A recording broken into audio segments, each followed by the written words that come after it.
إنما المؤمنون الذين إذا ذكر الله وجلت قلوبهم وإذا تليت عليهم آياته زادتهم إيمانا وعلى ربهم يتوكلون.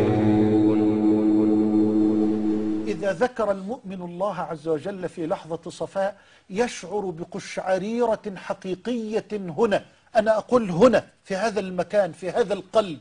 هذا إن دل فإنما يدل على أن هذا القرآن كلام الحق الذي خلق.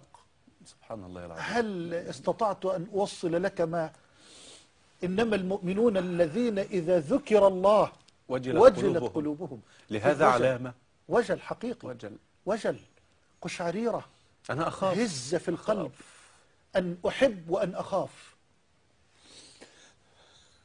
وجلت قلوبهم وإذا تليت عليهم آياته زادتهم إيمانا. يبقى إذن الإيمان يزيد بالطاعة وينقص بالمعصية. قال الله عز وجل هو الذي أنزل السكينة في قلوب المؤمنين ليزدادوا إيمانا مع إيمانهم. قال الله في شأن أصحاب الكهف إنهم فتية آمنوا بربهم وزدناهم هدى. والآيات في هذا الباب كثيرة. لكن هل نعمل نحن على زيادة الإيمان داخل قلوبنا؟ هذا هو المطلوب.